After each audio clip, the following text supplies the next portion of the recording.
What's up, everybody? More moves in the transfer portal for the SEC, and we'll sit down with two all-SEC first-team selections. Locked on SEC starts right now.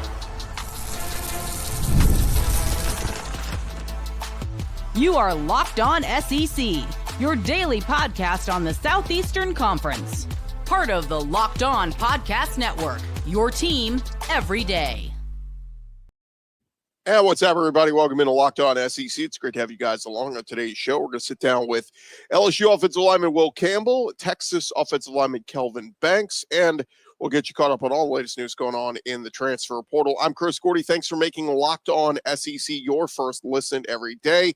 Shout out to everydayers. We're free and available wherever you get your podcasts and on YouTube, part of the Locked On Podcast Network, covering your team every day. And today's episode is brought to you by Game Time. Download the Game Time app, create an account, use our promo code Locked On College, and get $20 off your first purchase. If you've never used them before, take advantage of that great offer from our friends over at Game Time. All right, we got to dive into it because we have got tons of news and notes to get into. And first, we got to start with the SEC. We know they released the first team and gave out their season awards and all that earlier this week. Well, yesterday they released their all-freshman team for 2024, and the all-freshman team headlined by South Carolina quarterback LaNorris, who was named the Freshman of the Year. He was recognized in the SEC's weekly honors 4 times this year.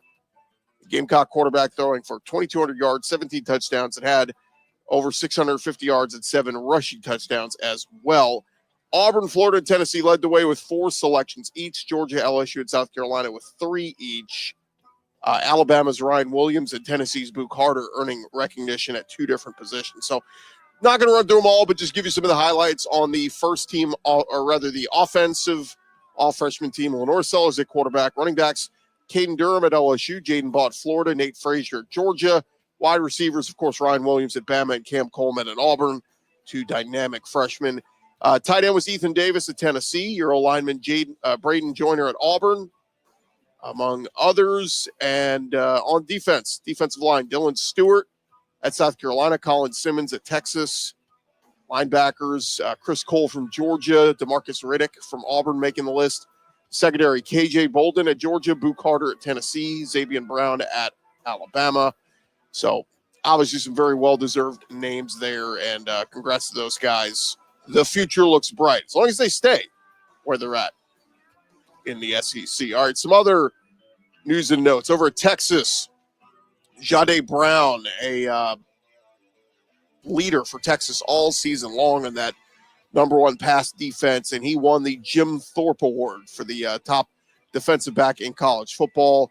He's a local kid from Austin. He is the 3rd Thorpe Award recipient to play at Texas, joining Michael Huff and Aaron Ross. Barron opted to return to Texas as a 5th-year defensive back this year, played 4 positions in that secondary, wore the number 7 jersey just as Michael Huff did. But he's the first Longhorns recipient representing the SEC in the awards history, led the SEC in interceptions with 4, at 41 tackles during the regular season. So congrats to him. He was also a finalist for the Nwaneri Award and was named first team All-SEC. Over Georgia, linebacker Jalen Walker, one of the leaders on that Bulldog defense. On Wednesday night, he was announced as the winner of the Butkus Award, beating out Danny Stutzman over at Oklahoma. He got the news during a team meeting. His teammates went wild when they heard the news, and he said, "I appreciate all y'all every single day." He had 58 tackles, 6.5 sacks, 2 fumble recoveries during the regular season. He was tied for the team lead in sacks and 4th in total tackles. Over to LSU, a little bit of surprising news on yesterday when LSU offensive tackle Emery Jones announced he will forgo his final season of collegiate eligibility and enter the NFL draft. A lot of people thought Emery Jones might come back, with Will Campbell having already declared for the draft, but both of LSU's tackles are heading pro, so they will need to replace both those bookend tackles. They both started as true freshmen and anchored those tackle spots for the last 3 years for LSU. Of course, helped block for Jaden Daniels last year for his Heisman campaign. Over at Kentucky, Derek Jackson the off-ball linebacker. He declared for the draft. He spent the last 5 seasons in Lexington. He was a 3-year starter, had 1 remaining season of eligibility due to the COVID waiver. Did get hurt towards the back end of this season, but put out a statement to thank you, Kentucky, for everything. Coaches, teammates, fans made this journey so special, something I will never forget. We had Derek Jackson on at SEC Media Days. Great guy, and wish him the best of luck. But Kentucky will have to replace him. Jamin Dumas-Johnson, who's off to the NFL. A lot of retweaking on that Kentucky roster this offseason. Over at Alabama, Jalen Milroe telling reporters Thursday he intends to play against Michigan in the Reliaquest Bowl. A lot of people thought, since he's projected as a top draft pick in this year's upcoming draft, that he might forego the bowl game, but Jalen Milroe telling reporters on Thursday, the mission right now is to complete the season. We have one more mission ahead, which is attacking Michigan. Milroe currently the number 3 quarterback in Mel Kiper's big board behind Shedeur Sanders and Cam Ward. One other bit of good news for Alabama, Parker Brailsford announcing he will be back at Alabama last year. He was a transfer from Washington. A lot of people thought he might go pro, but he will return to Tuscaloosa for another season. Still has 2 years of collegiate eligibility remaining. Earned Alabama starting a center job upon arrival in Tuscaloosa. Started all 12 regular season games for the Tide. So big get back there for Alabama on their O-line. Over to Ole Miss, they picked up a transfer from LSU. Deshaun Womack has reportedly already signed with the Rebels, according to On3 Sports. He was a 5-star prospect for LSU in the class of 2023, coming out of the Baltimore area, and very quickly hit the portal, and bing, bang, boom. He is an Ole Miss Rebel. So Ole Miss going to look to replace plenty of guys on that D-line, including Princely Umanmielen. Also, they picked up Charlotte transfer offensive tackle P.J. Wilkins, committed to Ole Miss. So a good pickup there.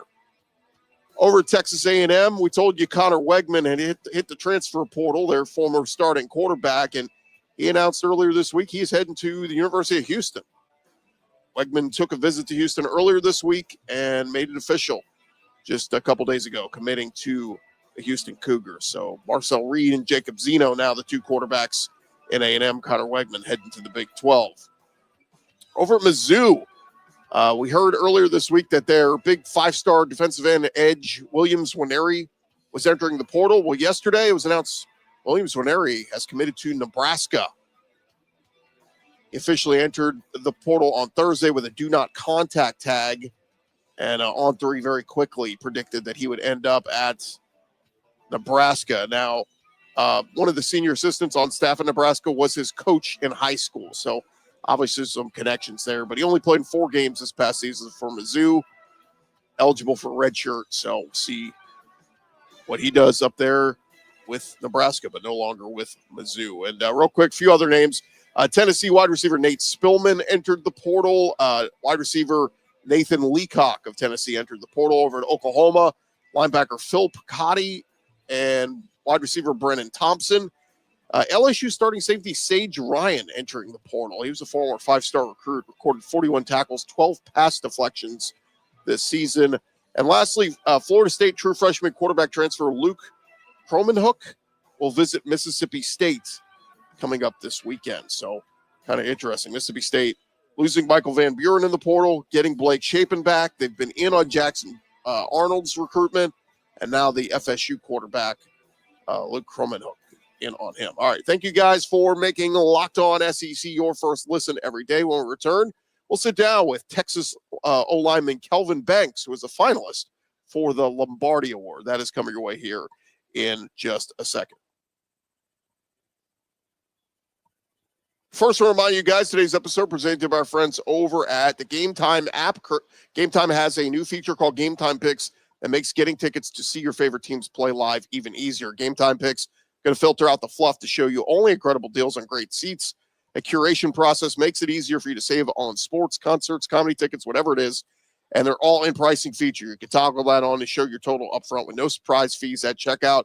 Get a panoramic view from your seat in the app before you buy with the seat view option. Very, very cool stuff. Go take the guesswork out of buying tickets with Game Time Picks. Download the Game Time app, create an account, use our code LOCKEDONCollege, get $20 off your first purchase. Terms apply. Again, create an account, redeem our code LOCKEDONCollege. If you've never used them before, you'll get $20 off. Download Game Time today. Like we always say, what time is it? It is game time.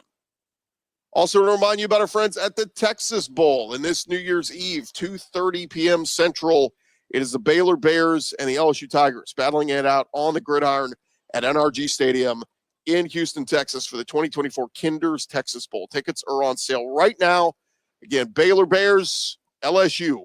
What more can you ask for? New Year's Eve at NRG Stadium. Close out an unforgettable year like 2024.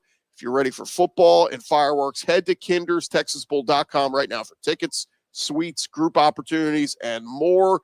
Again, early in the afternoon, 2:30. So if you want to still enjoy all the festivities New Year's night, you got plenty of time to do so. But you take in a football game and do so, like we said, at the Kinder's Texas Bowl. Go get your tickets right now. They're going fast. Don't miss this. Visit kinderstexasbowl.com. It's KINDERS.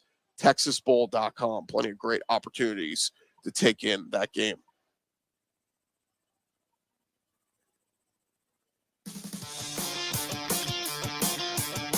All right, run along here, Locked On SEC, and we told you guys we were there for the Lombardi Award earlier this week, and we were able to catch up with a couple of the finalists, and the guy we're sitting down with next is the guy who actually won the award, Texas offensive lineman Kelvin Banks, who has been a staple at that left tackle spot for Quinn Ewers and Steve Sarkisian and the bunch.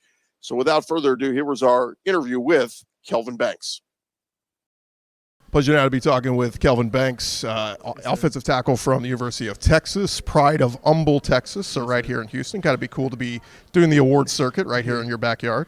Yeah, it's definitely cool. My coach, Coach Flood from back home, he was kind of like it's a homecoming for me, so it's definitely cool to be back home and being able to be allowed to be here for this prestigious award.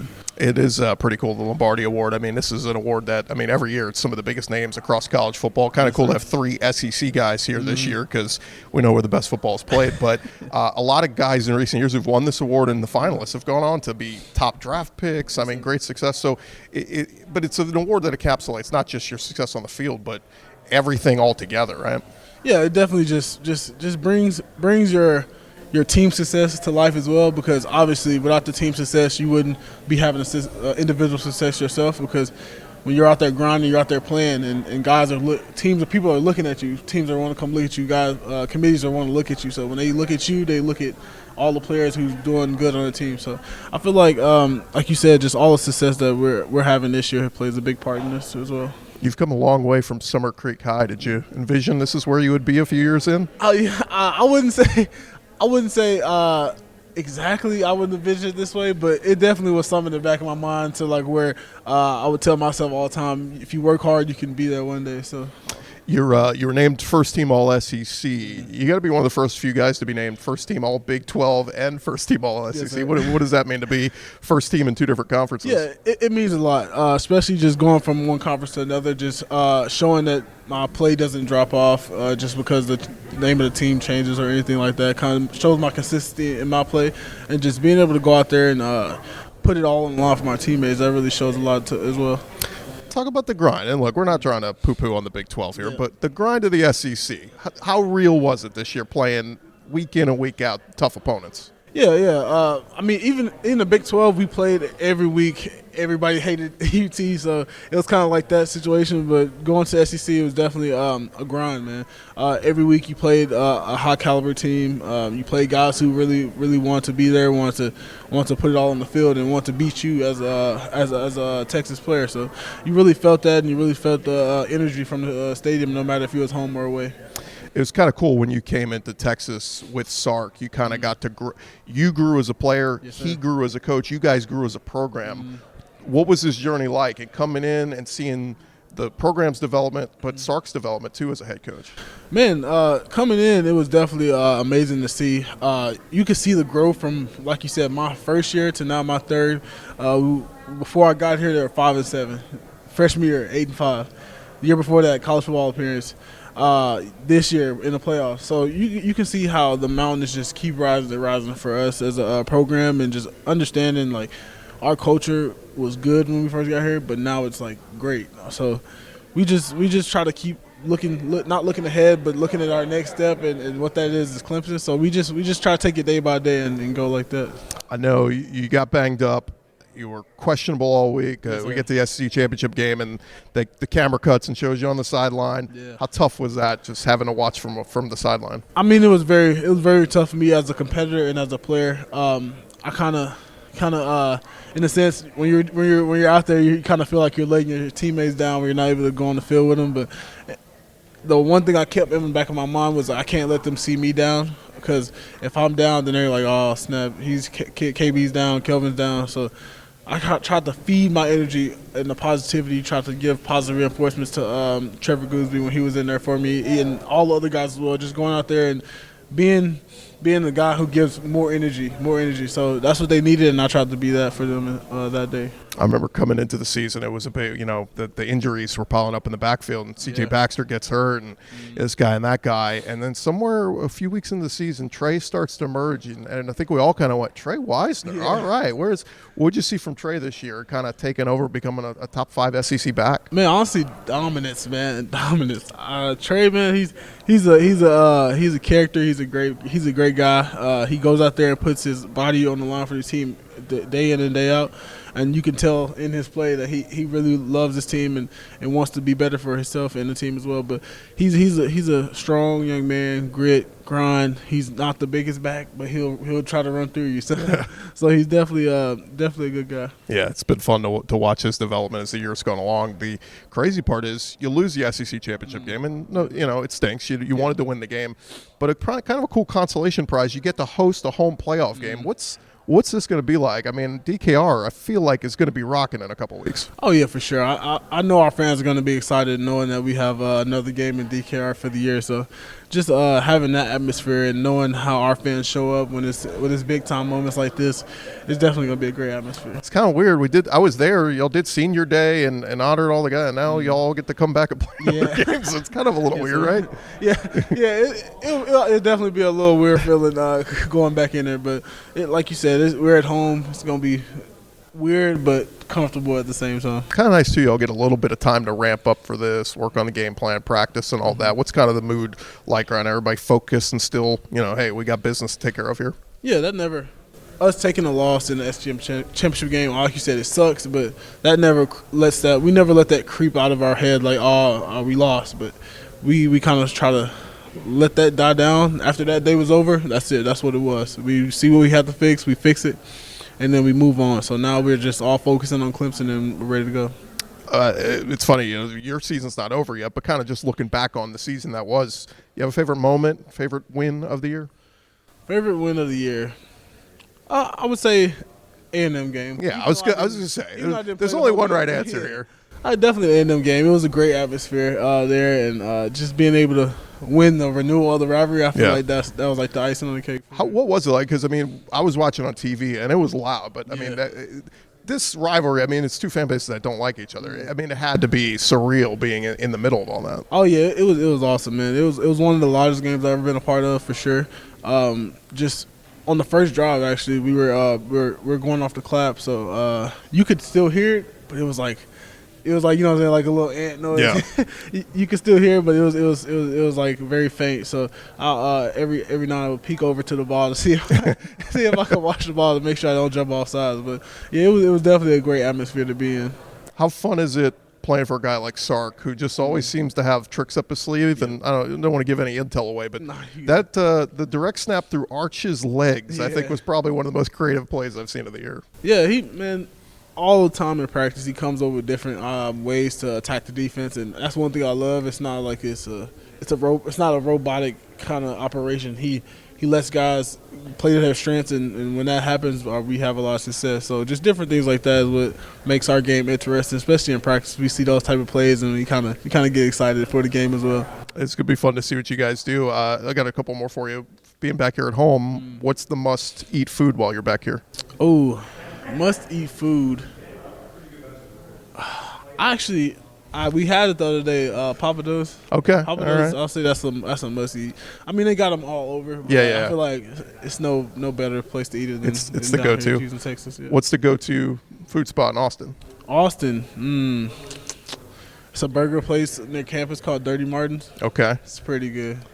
But better barbecue there or here? You could say a tie. They're about the same. I'll say 60-40. Okay. I'll give Austin 60 and then Houston 40, only because I haven't had time to come back and try a lot of the barbecue down here since I was young. My last question for you, just kind of knowing what's ahead, and you got, like you said, you got the home playoff game, and then it's on the road, neutral sites and all that. I mean, I got to imagine there's been a lot of talk of conditioning and taking care of your body this year, because for all you guys, potential to play the most games you've ever played in a season. How much did the coaches stress that throughout the year? They stressed it since fall camp. They were on us fall camp about it, kind of letting us know like what type of game it's going to be. Sark stood up there and he gave us our schedule, like, hey, you're going to go through 12 games, and then you're going to have to play a championship game. Then you're going to have 4 or 3 games after that, depending on if you win or lose. So just understanding that taking care of our body is important, and we have a great training staff there that helps us out with that. So we understand that, and we really like harp and take action with that. Well, best of luck to you guys, and it's been a pleasure catching up again. Kelvin Banks, one of the best offensive linemen in the country, and a Lombardi Award finalist right here in Houston. Kelvin, thanks for the time. I really appreciate it. Yes, sir. All right, we'll be right back right after this. Our thanks again to Kelvin Banks from the Texas Longhorns, and fully expect him to be back from that foot injury and be ready to go for the playoff game. Coming up next, we'll sit down with LSU offensive lineman Will Campbell. That's coming your way here in just a second. First, I want to remind you guys today's episode presented by friends over at FanDuel. Look, you can get ready to tackle all the NFL action happening this weekend with FanDuel. They are America's #1 sportsbook. Right now, new customers can bet $5 and get $150 in bonus bets if you win. The FanDuel Sportsbook app going to give you everything you need to place live bets on the NFL all in one place. So when you get a hunch in the middle of the game, go check out the latest stats, you live play-by-play, and so much more on the same page where you place your bets. Visit FanDuel.com to join today. And again, you get started with that $150 in bonus bets. If you've never bet with them before, bet just $5. And if you win, again, you're going to get that $150 in bonus bets. Never waste a hunch. Make every moment more with FanDuel, an official sportsbook partner of the NFL. And of course, I got the college lines up there as well. Only one game in college happening this weekend. That's Army-Navy. But they got the line there for it. If you want to get in on the action, Navy +6.5, Army -6.5. You want to get Navy on the money line +205. You can find that over at FanDuel. Go check them out today. That is FanDuel.com.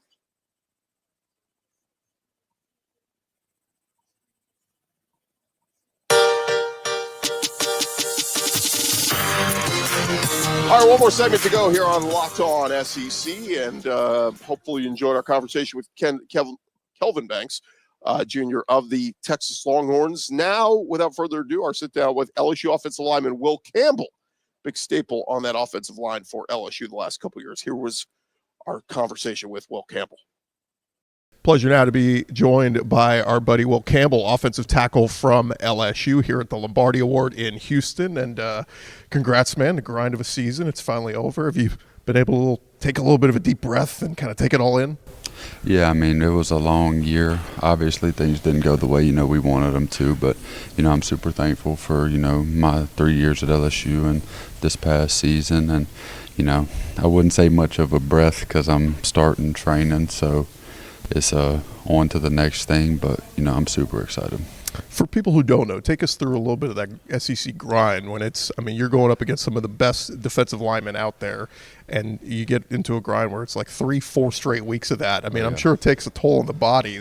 Take me through that. Yeah, so actually it's crazy. I was talking about it earlier with the other guys that a couple weeks ago, I went back and looked everything that all the games that I had played over the last 3 years, and I think over the past 3 seasons, I blocked 13 first and second round draft picks. Wow. So, every week, and I always say this, the SEC is the NFL of college football. It's the closest thing that you're going to get, and you're going against dudes who are going to play on Sundays every single week. So there's really never a week where it's a take a breath week. You're playing a real good player every week. So it's definitely a challenge for sure. I think I heard a quote from you recently where it was like, because you got Kyle Kennard here, who is a stud at South Carolina, was just named AP Defensive Player of the Year and 11.5 sacks. But for an O-lineman, you give up 1 sack in a game, doubt. and it's like everybody harps on that. That's something that Coach Davis, he kind of preaches in our O-line room. These edge rushers and D linemen, they cannot make a play the whole night. And if they get 1 sack at the end of the game and then do that every single game for 12, 13, that they'll be a top 5 pick. If we do that, like I said in the thing, you're going to work at Amazon. So, like I said, though, there's nothing working with Amazon, but in this position, everybody's trying to go to the NFL. Pays well, Amazon. It's not a bad job to have. 2-time first-team All-SEC. I believe you were second-team as a freshman. What does that mean to you to be not just once, but 2-time All-SEC selection? Oh, I mean, it's an honor. I mean, truly, one of the things that, I really wanted whenever I was coming into LSU is, the O-line was never a position that people, talked about at LSU. It was always the receivers and things of that nature. So that was something I always wanted to leave it better than I found it. And I feel like, I definitely, me and Emery, Jones, some of the other guys, we kind of put it in the right direction. And, the O-line is going to be a pivotal position for the team for years to come. But like I said, I mean, I really couldn't have done any of it without my coaches and my teammates. They push me every day and put me in the best possible position to become the best player and person that I can be. You're a guy, Louisiana, born and raised, Monroe, Louisiana, Neville High School, right? Yes, sir. You to step right in and start from, basically day one at LSU. What did that mean to play for the home state school and be able to, put in the grind and play, every game for 3 straight years? Yeah, it's everything. Growing up, I used to come to LSU games with my parents. They would try to bring us to one every year. And, you grow up and you dream of running out of that tunnel. And, for it to happen and for me to have success at such a young age, I think it was kind of a surreal moment, not just for me, but for my family. My dad always talks about it. He had no idea. He kind of was just hoping I would play by my junior year. And, for everything to, go how it did, it's really just a blessing.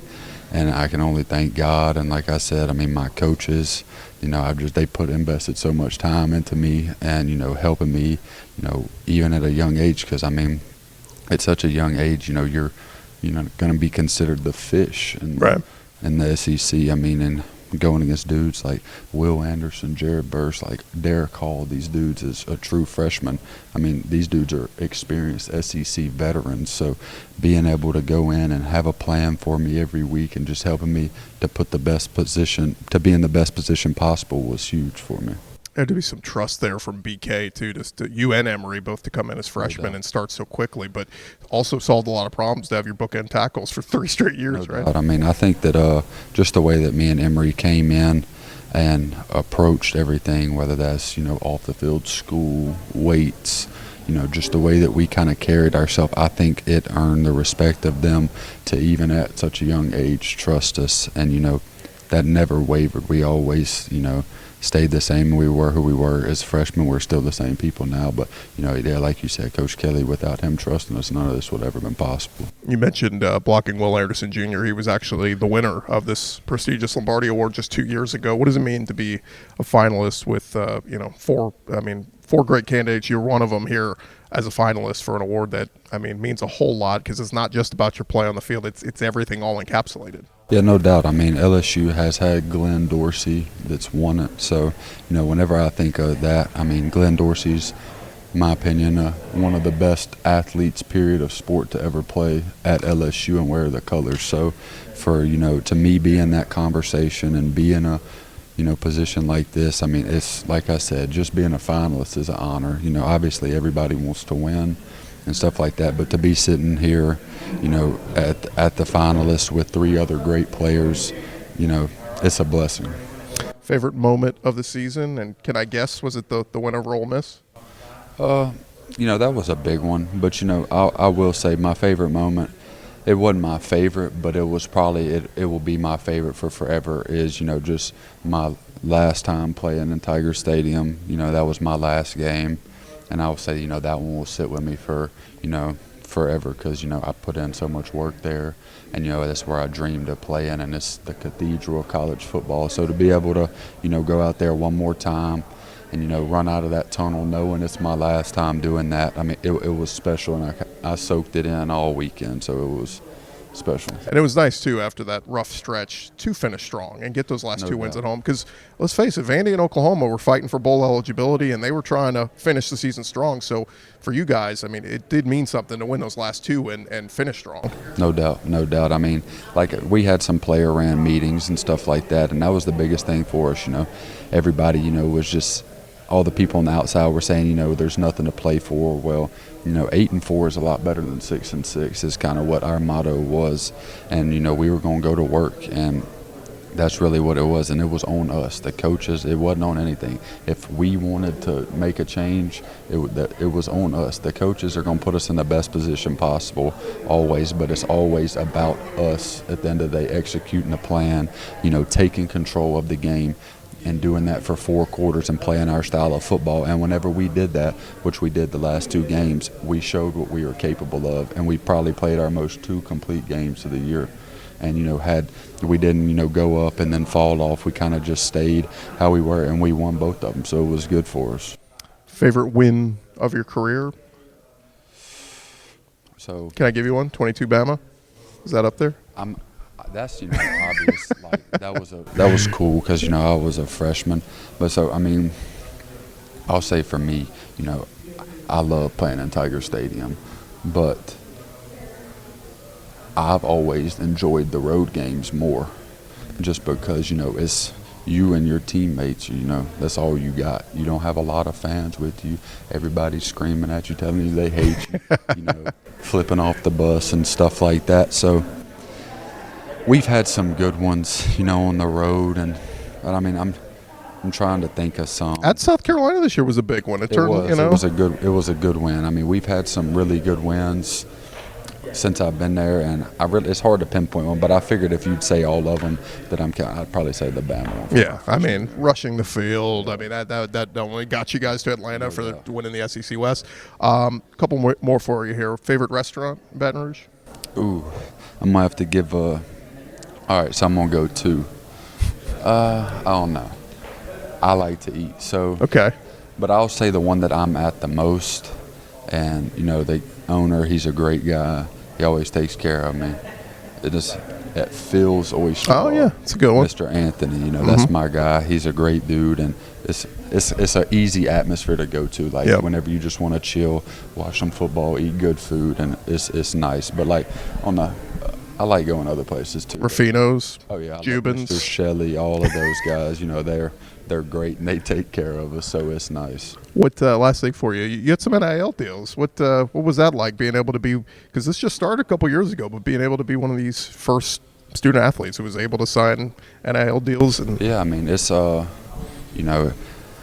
it's been a blessing just because it's been able to put me in a position that most kids at 18, 19, and 20 years old aren't able to, be in. And, being able to invest money and, put things away that are going to, be able to help me in the long run has been something that's huge for me. But, the biggest thing is just not blowing it on stupid stuff. But like I said, I mean, it's been a blessing, and I feel like, I'm super grateful for the time that I did come in. And, now it's even about to ramp up more. So, I think that I caught the beginning of it, but now it's really rolling. So, but yeah, it's been awesome. As we wrap up here, so you've officially declared for the draft. Yes, sir. I assume not doing the bowl game, right? Just no, sir. I'm going to be there, though. Going to focus on getting ready for the draft and just working out and doing all that kind of stuff, getting ready for all stuff in the spring? Draft prep, that'll be, all the drills, interview prep, playing multiple positions.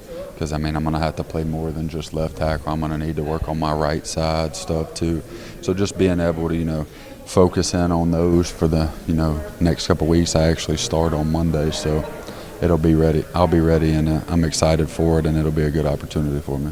Well, great stuff, man. Congrats on a great career, and best of luck tonight with the Lombardi Award. And I wish you the best of luck, man. It's going to be fun to follow your career from here on through the rest of, hopefully, a really long pro career. No doubt. I appreciate y'all. Thank y'all. Thanks, man. We'll have more right after this. Yes, sir. Our thanks again to LSU O-lineman Will Campbell. Thanks again to Kelvin Banks. And, of course, earlier this week, Kyle Kennard, South Carolina, was also a finalist for the Lombardi Award. Congrats to Kelvin Banks for winning the award, and congrats to all the folks who get honored as finalists for that award. I mean, last year, the year before, they've had some big-time guys who've gone high in the draft every year who end up being Lombardi Award finalists. It's a prestigious award, and we thank them for having us out there and getting a chance to sit down with some of those players. Thank you guys so much for making Locked On SEC your first listen every day. Shout out to everydayers. Come on back and check us out on Monday. We'll be recapping all the action from the weekend. Man, plenty of transfer portal movement. We're going to have way more to recap on Monday, and all the latest SEC news we will get you guys caught up for. It'll be game week. We've got some playoff games happening next week, so we'll get you caught up with that. Tennessee and Texas taken to the gridiron in the first edition of the 12-team playoff. I'm Chris Gordy. This has been Locked On SEC. We will talk to you guys on Monday. Have a great weekend, everybody.